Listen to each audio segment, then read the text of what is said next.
Hi, I'm Clara Liang, head of hosting geos at Airbnb. I first joined the company 5 years ago as a product director, and today my team and I look after our guests and our hosts and represent their local needs in over 220 countries and regions all around the world. My name is Ann Diaz. I'm the product lead for our anti-discrimination team here at Airbnb. And my team really works towards creating a more equitable Airbnb product experience through a combination of research, consultation, and collaborative product development with teams across the entire business. Ann and I are really excited today to discuss building products with purpose. As PMs, of course, we all strive to build amazing products for our users. These can be customers, buyers, guests, and hosts. And a lot of times we talk about impact, and we mean revenue or user growth or creating really cool new experiences that didn't exist before. We should also think about our purpose. Purpose gives direction and intentionality to our impact, and it can amplify the impact.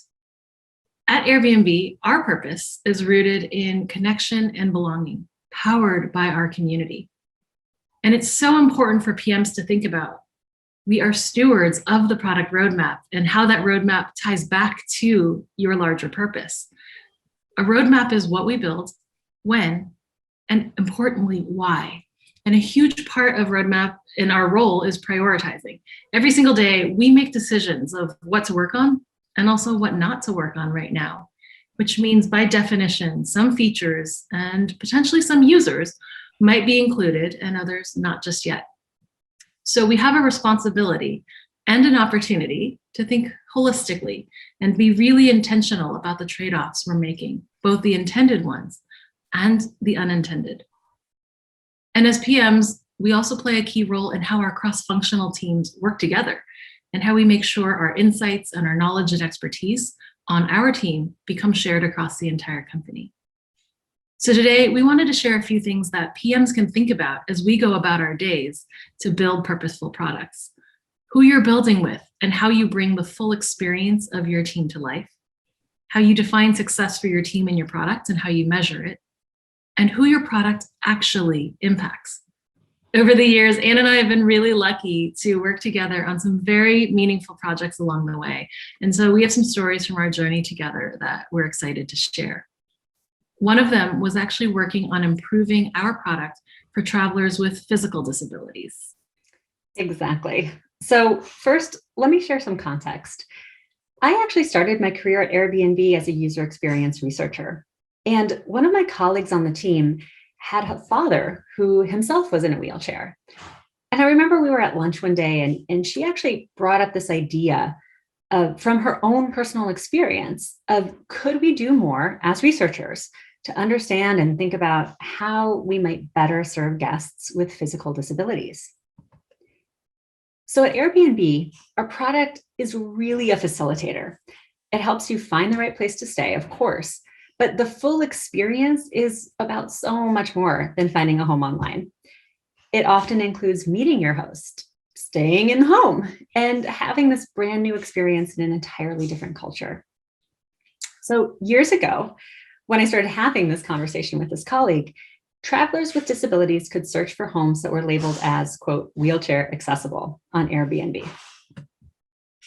That's it. One label, one filter. Honestly, I'm not even sure if we defined anywhere on the platform what we meant by wheelchair accessible. And this was a challenge for a number of reasons. First, there is no global standard for wheelchair accessibility. Some countries, like the United States, have their own national guidelines around this, but others have none. And beyond this challenge, many of our hosts had little exposure to or understanding of the real needs of guests with physical disabilities. So their own sort of mental model of what would be wheelchair accessible just didn't always match up with reality. And so as this work started, it was really a research project first. And our initial intention was, let's learn, let's create a really strong global definition for wheelchair accessible. But as we conducted usability tests and focus groups with travelers with physical disabilities, we found that actually we needed to have more granular, specific accessibility features rather than just one single checkbox for wheelchair accessible to ultimately really help guests with disabilities better find listings that met their specific needs across the globe. So we worked across the product org and made an update. We went from that one checklist to a list of many features that were more specific. Things like step-free entry, wide doorway, roll-in shower. And this was a really good start. It helped hosts be descriptive about their home's accessibility features, and it ultimately gave guests a bit more information that they needed to find the right home for them. And it was really my colleague's personal experience and her perspective. And of course, that her feeling comfortable enough to bring that to work that really helped kickstart these improvements. It was through this experience that we began to recognize even more so how critical and important it was to continue to diversify the expertise of our team to really take this work to the next and ultimately more impactful level. And Clara, you and I were actually sitting next to each other at the time. That's right. And I remember talking to you about this challenge, and you ended up sort of taking that need and ultimately doing some incredible work to lead the acquisition of a company called Accountable. I remember realizing how complex the domain was as we were doing this research, and also how important it was to our mission and our purpose to make a difference, and then wanting to push really, really quickly to make those improvements. There are over 1 billion people with disabilities in the world today, according to the World Health Organization. And so in order to be more inclusive, we needed to better understand the challenges of folks with disabilities and what they face while traveling and how to best serve them. So Accountable, it was this company founded in 2015 by two incredible founders, Shreen and Martin, two friends with spinal muscular atrophy, and they love to travel all over the world. But they were really frustrated by how hard it was to find a great place to stay that had reliable accessibility information. And so they launched Accountable to make it easier. And I just remember in the first year after joining Airbnb, Shreen and his team brought so much knowledge and expertise. And they also brought creativity and drive as founders. And they helped us build on that initial list of features that you just mentioned. And based on the work they pioneered at Accountable, helped us continue to study and really understand the experience for guests and hosts and how to make it better. So we had heard that photos could be really helpful. If a host provides specific photos of each feature, it will help a guest understand specific information, and it's easier to make a decision whether a listing would be a good fit for them. So a step-free entrance or a roll-in shower was no longer up to interpretation if you could just see what it looked like. And of course, the work didn't stop there. I think, since then, it has really become a cross-company effort as more and more teams have learned from this work and understood the opportunity and the challenges we can tackle. 100%, 100%. By diversifying our team, we diversified our expertise and our understanding. And while Shreen and the Accountable team brought their expertise to Airbnb, that expertise ultimately, it had a ripple effect throughout the company. They helped elevate the perspective and the product development work of teams throughout the organization. And really, the continued investment and improvement in in-home accessibility that Clara, you mentioned, it's not just driven by one team, it's driven by this range of product teams. It's the product folks who work on search, our team that's focused on verification and accuracy, our merchandising team. They all own refining key parts of the experience for our guests with physical disabilities. And ultimately, that ownership, of course, is informed by the expert insights and foundations set by the Accountable team. And so this has really helped us to expand our consideration too beyond physical accessibility across the company. For example, earlier this year, we actually launched a category of online experiences that were specifically designed with neurodiverse guests in mind. Representation matters. And yet the burden for fixing problems that affect different groups shouldn't rest solely on the shoulders of those who are most impacted. Ultimately, this work has to be a shared responsibility, one that's thoughtful, one that's informed, and one that really brings and keeps experts at the table. So we've talked about the need to deeply understand the needs of your community and how important it is to ultimately amplify the voices of experts within your work. And while we were doing this for in-home accessibility, it really helped us to hone in on these tangible features that we could create. However, oftentimes designing products with inclusion in mind, it means that not only are you addressing the sort of tangible things, but you're also addressing concerns that maybe are a little bit less visible and harder to measure. So an integral part of my work on the anti-discrimination team is really understanding the social context that our products are operating within. And it's recognizing too that despite best intentions, no online platform or marketplace is immune to the problems of racism and discrimination. Those grave social problems, they have a real impact on the experiences that people have or are prevented from having when using the products that we build. And so it's critical that we measure and truly understand the impact of those problems on our communities. Now look, discrimination, prejudice, bias, these are gigantic societal problems. And globally, every single one of us is grappling with them. They're disturbing problems, they're demoralizing, they're daunting, and they're institutionalized. So as a global travel platform, we're not, again, immune. And that's why in 2016, we actually set up this anti-discrimination task force to tackle these problems head on. The task force was made up of almost 50 people across the company in every single function, product to policy, operations to employee experience, and it was ultimately led by our executive team. And Clara, I know you were a part of those conversations early on. I was, and I remember this so well. The task force was spinning up right as I was joining Airbnb. And this was some of the work I was most inspired by and played a big role in my deciding to join the company. You know, the task force in the early days worked to identify experience gaps, understanding the ways in which people experience our product, both positive and negative. And, you know, usually as product leaders, we often focus on a golden path. We can make some assumptions as to how our product works and why it works that way. And so this was about understanding where our assumptions may not necessarily apply. And we did this work with the help of some incredible experts. We were able to engage Laura Murphy, the former legislative director of the ACLU. We also worked with Eric Holder, former Attorney General, and a range of really incredible civil rights organizations.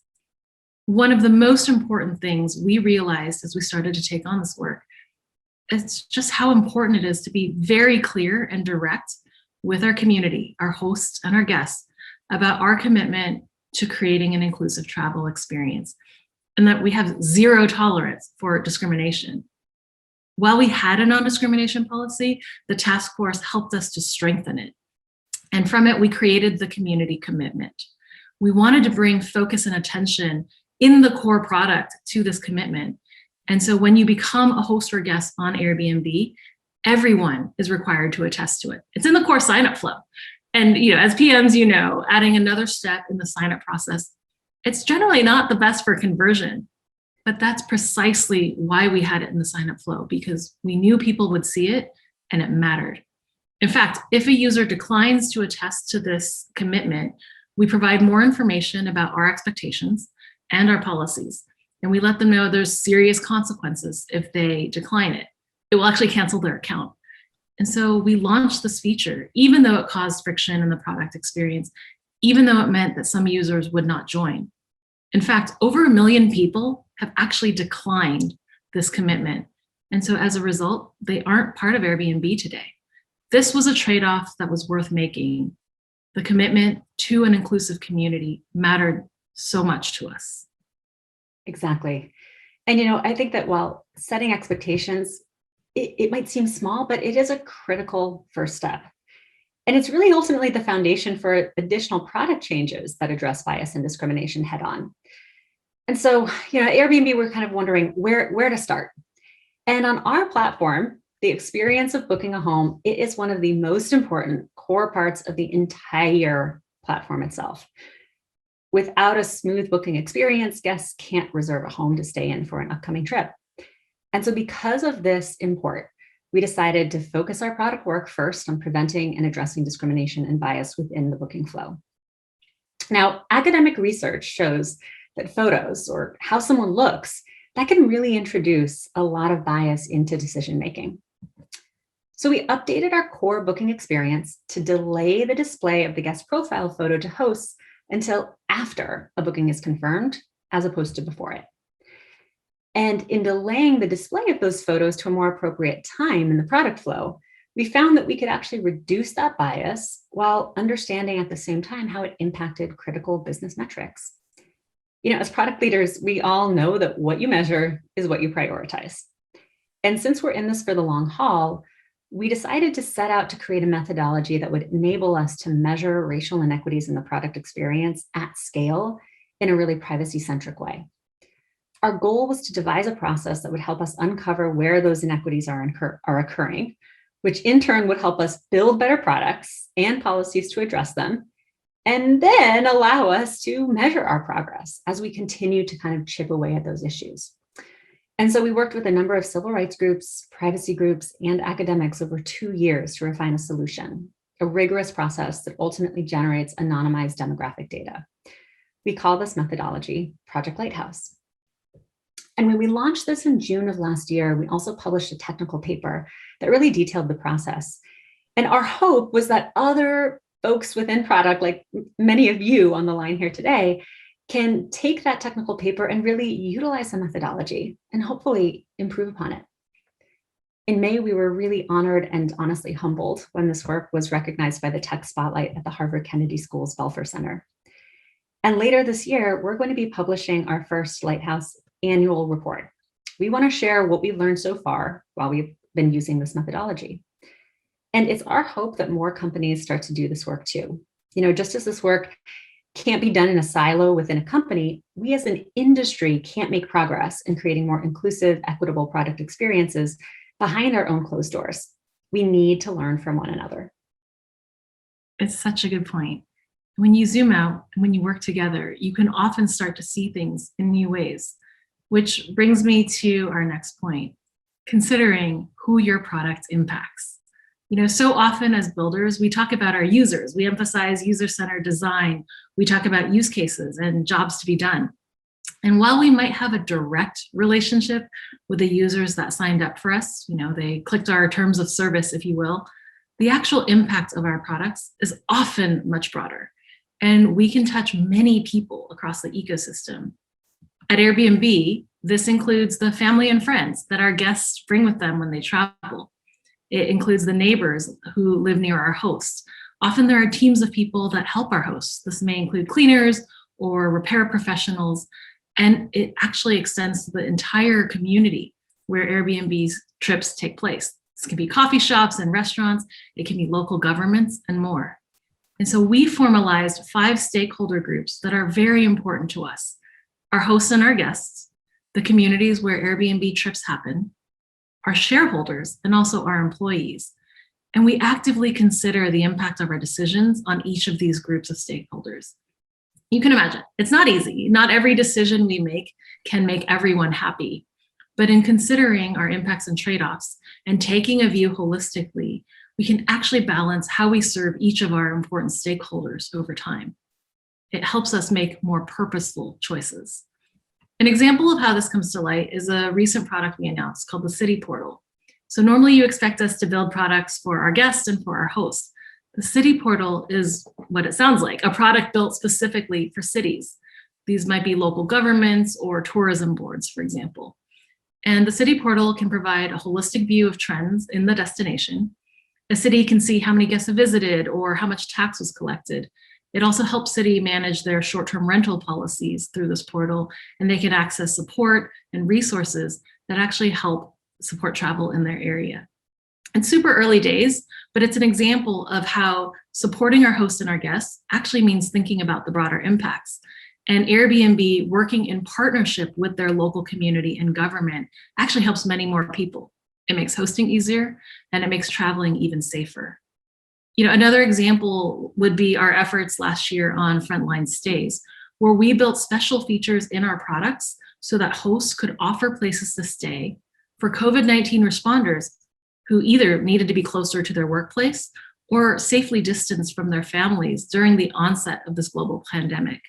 It's an example of how hosts, Airbnb, local governments, and also community organizations came together to support those that were taking care of all of us. In the first 6 weeks of launching frontline stays, Over 200,000 places were offered by our community, and over 100,000 nights were booked in either free or subsidized accommodations. And countless patients and family members and community members benefited as well. So hopefully these examples have been helpful in framing just a bit of the opportunity that we all have. It's all work in progress, but the beauty of building products with purpose is the journey. We continue to learn. Anne and I work together with our whole teams and continue to find new ways that we can have impact. And we'd love to hear from you on things that you've tried and learned along the way too. Getting started isn't hard. All of us can do it. I think all of us should do it. I'll leave you with a few thoughts. First, activate the diverse experiences of your team. Prioritize diversity in your hiring. Make sure that you're elevating all of the voices on your team. Where you're lacking expertise, find external experts that can help. And also think about how your team works together. Meetings, Slack, brainstorms, hallway chats. Are you creating a culture as you work together where everyone feels like they can actually share their experiences, their observations, and bring their whole selves to work? Second, align your purpose with your measurement. In addition to your core metrics, we all have our growth or uptime or retention metrics. What else do you want to measure?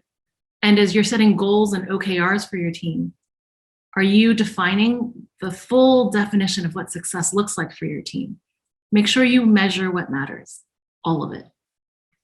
And third, consider all of your stakeholders, not just your direct users. As a PM, you have this incredible power and privilege to touch so many people around the world. Make sure you're prioritizing features and new tools that serve the audiences you care about. Your impact transcends the product experience. You can really improve the world in ways you may not even realize, for your team, for your users, for all of the stakeholders and the community at large. I really encourage you to think through that. It's pretty exciting and powerful. Never underestimate your impact. Thank you.